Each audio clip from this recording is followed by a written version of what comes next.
बीते कुछ दिनों से कोरोना के घटते बढ़ते आंकड़ों के पीछे के सस्पेंस के अलावा एक और सस्पेंस है जो फिलहाल इस वक्त देश में अधिकांश लोगों के दिल और दिमाग पर छाया हुआ है, और वो है कब आएगा कोरोना की तीसरी लहर का peak.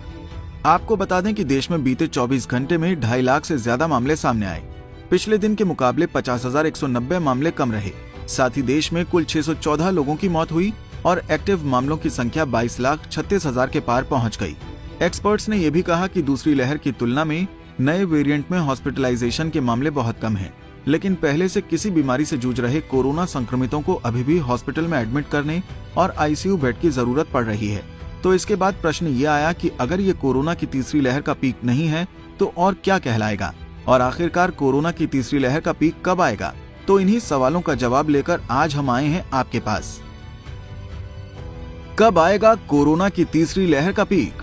Apollo hospital internal medicine के senior consultant doctor Suranjit Chatterjee ने मीडिया से बात करते हुए बताया कि बड़े शहर पहले ही इस लहर का पीक देख चुके हैं और अब इसका ग्राफ नीचे की ओर जाता दिख रहा है, लेकिन टियर 1 और टियर 2 की श्रेणी में आने वाले शहरों और ग्रामीण क्षेत्रों में इसके कम मामले दर्ज किए गए हैं।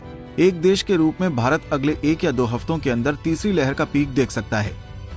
उन्होंने ये भी कहा कि भारत में ओमिक्रॉन अब तक बहुत हल्के लक्षण वाला रहा है, लोग इसकी चपेट में आ रहे हैं और तेजी से रिकवर भी हो रहे हैं। इसके बावजूद हमें सुरक्षा के पैमानों में ढील नहीं देनी चाहिए। दिल्ली स्थित सर गंगाराम हॉस्पिटल के चेयरमैन डॉक्टर DS राणा का मानना है कि हल्के इन्फेक्शन और तेजी से रिकवरी के कारण लोग टेस्टिंग को लेकर गंभीर नहीं दिख रहे हैं। कई लोगों ने rapid antigen self test kit का विकल्प अपनाया है। इस वजह से भी दैनिक मामलों की संख्या में कमी आ रही है। उन्होंने कहा कि डेल्टा वेरिएंट के वक्त भी बिल्कुल ऐसा ही हुआ था। जब शहरों में कोरोना का ग्राफ नीचे जा रहा था, तब ग्रामीण इलाकों में संक्रमितों की संख्या बढ़ रही थी। कोरोना मुख्य रूप से एक रेस्पिरेटरी डिजीज है जिसकी संक्रामकता जनसंख्या घनत्व पर निर्भर करती है।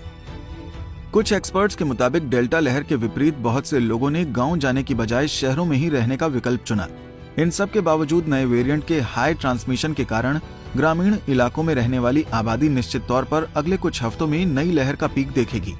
हालांकि ये मामले रिकॉर्ड होंगे या नहीं, ये काफी हद तक वहां के टेस्टिंग प्रोसेस पर निर्भर करेगा।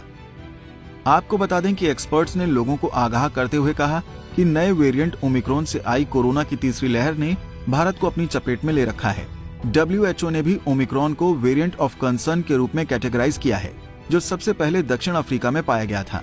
हल्के लक्षणों वाले इस नए वेरिएंट में मौत का कम जोखिम देखा गया है। हालांकि इसका ट्रांसमिशन बहुत ज्यादा है और ये बड़ी खामोशी से इम्यूनिटी यानी कि रोग प्रतिरोधक शक्ति पर असर डाल सकता है। हमसे जुड़े रहने के लिए हमारे YouTube चैनल को सब्सक्राइब करें और नई वीडियो की नोटिफिकेशन के लिए बेल आइकॉन को दबाएं। अगर आप ये वीडियो Facebook पर देख रहे हैं तो लाइक जरूर करें और ज्यादा से ज्यादा शेयर करें। धन्यवाद।